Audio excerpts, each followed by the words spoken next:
नमस्कार, audio bulletin सुन रहे हैं आप। मैं हूं आपके साथ विपुल पांडे। खबरों की शुरुआत करेंगे, लेकिन उससे पहले एक नज़र आज की सुर्खियों पे। सितंबर में जारी होगी नई रक्षा उत्पादन पॉलिसी। कांग्रेस की अंतरिम अध्यक्ष बने रहेंगी सोनिया गांधी। प्रशांत भूषण नहीं मांगेंगे सुप्रीम कोर्ट से माफी। बंगाल विधानसभा चुनाव में फिर भाजपा का चेहरा होंगे मोदी, विजय वर्गीय ने दिया बयान। समाज राष्ट्र की सेवा में अर्पित जेटली का जीवन अनुकरणीय, योगी आदित्यनाथ ने कहा। नॉर्थ कोरिया का तानाशाह कोमा में, बहन ने देश की संभाली बागडोर। हरियाणा में कोरोना का कहर, सीएम खट्टर संक्रमित। योगी के निर्देश के बाद खाद्य आपूर्ति में आई तेजी। जीएसटी करदाता आधार दोगुना, दरों में बढ़ी कमी। नीट परीक्षा देश से बाहर नहीं होगी, छात्रों को फ्लाइट से आने की अनुमति, सुप्रीम कोर्ट ने दिया आदेश। रिया चक्रवर्ती को सीबीआई करेगी गिरफ्तार, सुशांत के पिता के वकील ने दिया बयान। अब खबरें विस्तार से। रक्षा मंत्री राजनाथ सिंह ने आज वीडियो कॉन्फ्रेंसिंग के माध्यम से उत्तर प्रदेश डिफेंस इंडस्ट्रियल हेतु आरक्षित एएमयू के क्रियान्वयन की प्रगति की समीक्षा की। इस अवसर पर उन्होंने कहा कि डिफेंस इंडस्ट्रियल कॉरिडोर हेतु सभी प्रस्तावित कार्य निर्धारित समयावधि में पूरा किया जाए और इसके लिए रक्षा मंत्रालय एवं प्रदेश सरकार द्वारा जो भी कार्यवाही की जानी है उसे समय सारणी के अनुसार पूर्ण कर लिया जाए। उन्होंने कहा कि डिफेंस कॉरिडोर के लिए जो भी घोषणाएं हुई हैं, जो भी लक्ष्य निर्धारित किए गए हैं, उन्हें हर हाल में प्राप्त करना है। उन्होंने बताया कि रक्षा उत्पादन विभाग की नई पॉलिसी का कैबिनेट नोट तैयार है और माह सितंबर 2020 में इसे जारी कर दी जाएगी। उन्होंने कहा कि प्रदेश सरकार निवेशकों से निरंतर संपर्क बनाए रखे तथा उनकी समस्याओं व सुझाव पर तत्परता से कार्यवाही करे। समीक्षा बैठक के दौरान रक्षा मंत्री ने लखनऊ व आगरा में भूमि अधिग्रहण के कार्य में तेजी लाने को कहा। मुख्य सचिव राजेंद्र कुमार तिवारी ने यूपी डिफेंस इंडस्ट्रियल कॉरिडोर की प्रगति की जानकारी देते हुए बताया कि डिफेंस कॉरिडोर परियोजना के अंतर्गत उत्तर प्रदेश में अलीगढ़, आगरा, झांसी, चित्रकूट, कानपुर एवं लखनऊ के 6 नोड्स बनाए गए हैं तथा परियोजना हेतु अनुमोदित भूमि हेक्टेयर भूमि पर कब्जा प्राप्त हो चुका है, जो कि 90% से अधिक है। वहीं बढ़ते हैं अगली खबर की ओर। भारत सीमा विवाद के बीच chief of defence staff CDS general Bipin Rawat का बड़ा बयान सामने आया है। रावत ने कहा है कि चीन के साथ बातचीत से विवाद नहीं सुलझा तो सैन्य विकल्प भी खुला है। हालांकि शांति से समाधान तलाशने की कोशिश की जा रही है। गलवान में 15 जून को भारत चीन की झड़प के बाद लद्दाख में विवादित इलाकों में सैनिक हटाने के लिए भारत चीन के आर्मी अफसरों के बीच 2 बार मीटिंग हो चुकी है।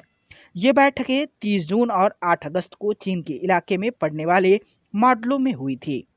चीन फिंगर एरिया, देशांग और गोगरा से पीछे नहीं हट रहा। सीडीएस ने कहा कि आर्मी से लद्दाख में line of actual control LAC के आसपास अतिक्रमण रोकने और इस तरह की कोशिशों पर नजर रखने के लिए कहा गया है। सरकार बातचीत से विवाद निपटाना चाहती है, लेकिन अगर एलएसी पर हालात सामान्य रखने की कोशिशों को किसी वजह से कामयाब नहीं हो पाए तो फिर सेना हर वक्त तैयार रहती है।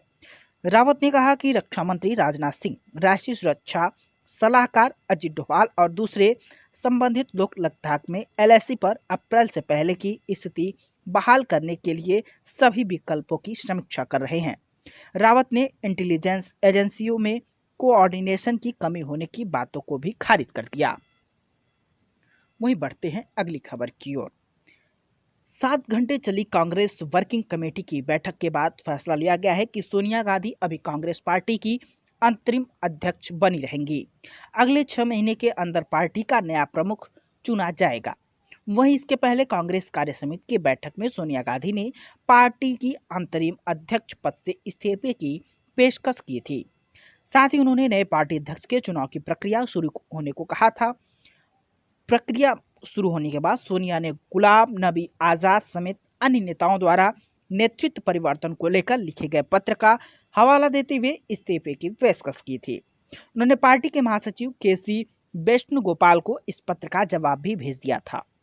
कांग्रेस वर्किंग कमेटी की बैठक के बाद पार्टी के शीर्ष नेता मनीष तिवारी, शशि थरूर और कपिल सिब्बल गुलाम नबी आजाद के घर उनसे मिलने के लिए पहुंचे।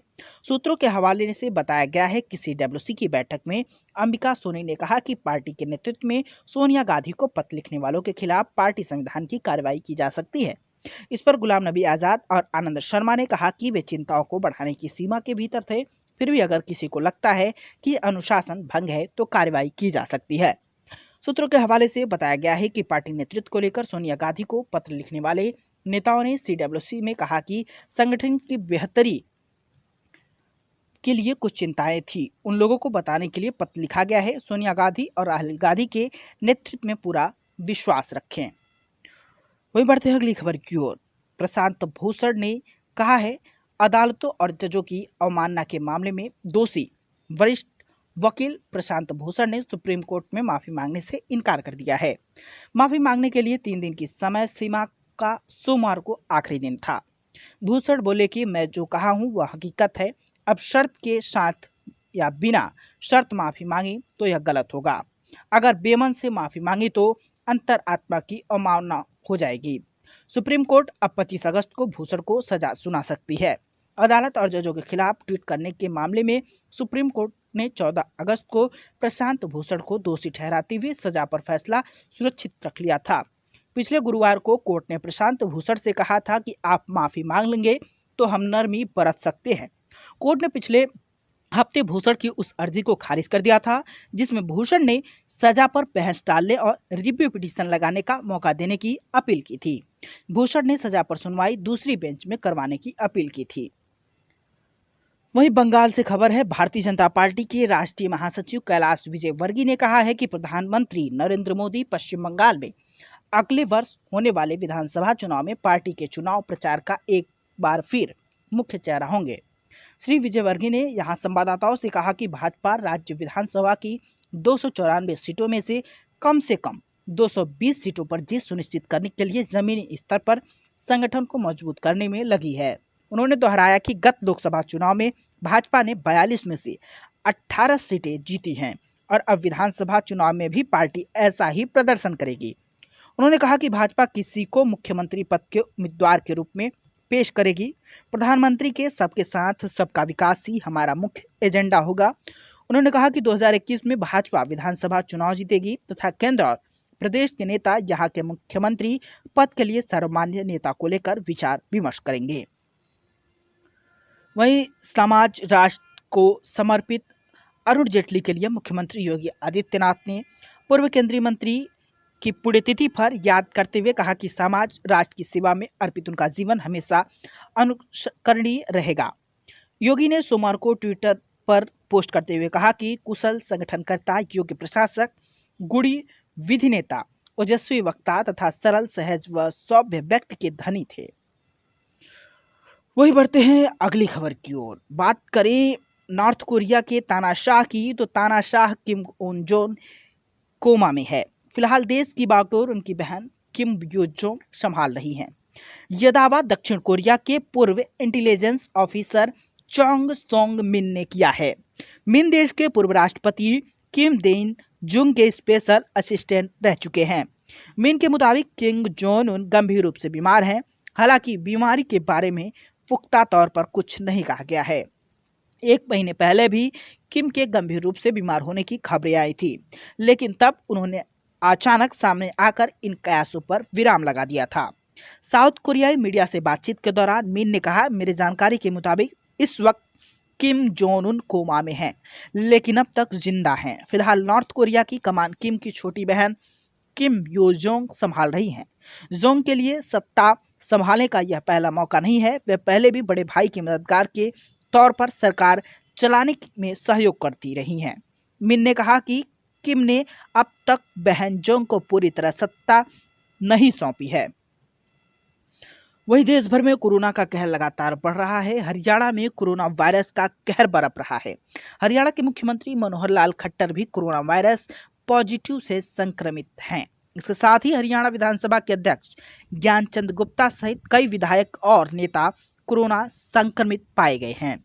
मुख्यमंत्री निवास के 12 कर्मचारियों को भी कोरोना पॉजिटिव आया है। मुख्यमंत्री मनोहर लाल ने खुद ट्वीट करके कोरोना पॉजिटिव होने की जानकारी दी।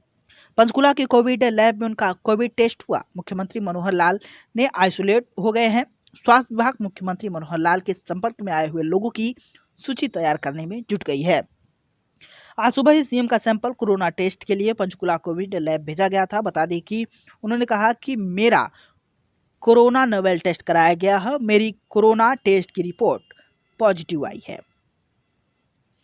वहीं बढ़ते हैं अगली खबर की ओर। मुख्यमंत्री योगी आदित्यनाथ ने अधिकारियों के निर्देश दिए हैं कि खेती किसानी के लिए खाद्य की समुचित आपूर्ति सुनिश्चित की जाए। आधिकारिक सूत्रों ने रविवार को बताया कि मुख्यमंत्री के निर्देश के बाद खाद्य की दुकानों पर औचक निरीक्षण की कार्रवाई तेजी से चल रही है।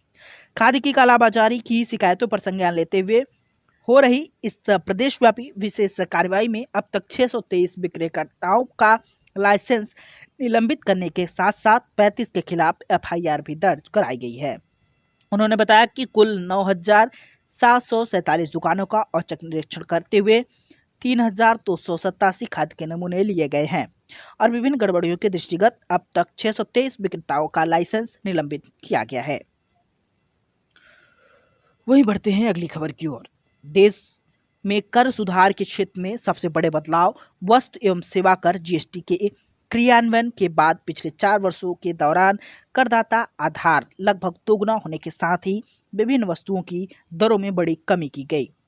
पूर्व केंद्रीय मंत्री स्वर्गीय अरुण जेटली की पहली पुण्यतिथि पर सोमवार को मंत्रालय ने कई ट्वीट किए। नरेंद्र मोदी सरकार के पहले कार्यकाल के दौरान 30 जून और 1 जुलाई 2016 को लागू जीएसटी में स्वर्गीय जेटली की अहम भूमिका ही रही थी।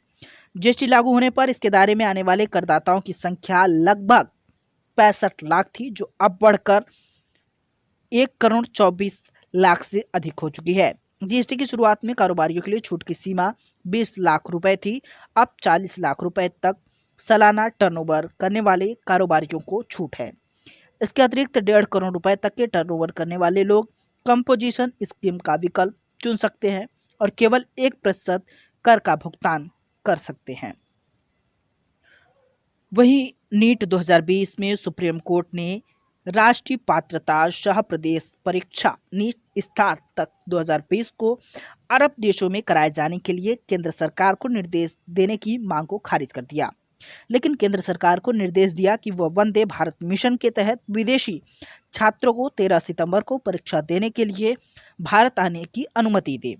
देश के बाहर से भारत पहुंचने वालों के लिए 14 दिन क्वारंटाइन का नियम होने पर सर्वोच्च अदालत ने कहा कि जनता की सुरक्षा को लेकर कोई समझौता नहीं किया जा सकता। लेकिन अदालत ने याचिकाओं को स्वतंत्रता दी है कि वे संबंधित राज्य के प्रशासन से इसमें राहत की मांग कर सकते हैं। न्यायाधीश एल नागेश्वर राव की अध्यक्षता वाली 3 जजों की बेंच ने सामाजिक कार्यकर्ता अब्दुल अजीज की याचिका पर सुनवाई कर रही थी। अजीज ने नीट में भाग लेने वाले मध्य पूर्व के छात्रों की ओर से याचिका दाखिल की थी। वहीं बॉलीवुड के दिग्गज एक्टर सुशांत सिंह राजपूत की मौत के मामले में केंद्रीय अन्वेषण ब्यूरो सीबीआई को जांच शुरू किए कुछ दिन हो चुके हैं। जांच एजेंसी अब तक कई लोगों से पूछताछ कर चुकी है, लेकिन रिया चक्रवर्ती से पूछताछ नहीं हुई है। रिया से सीबीआई की पूछताछ को लेकर सुशांत के पिता के वकील ने बयान दिया है।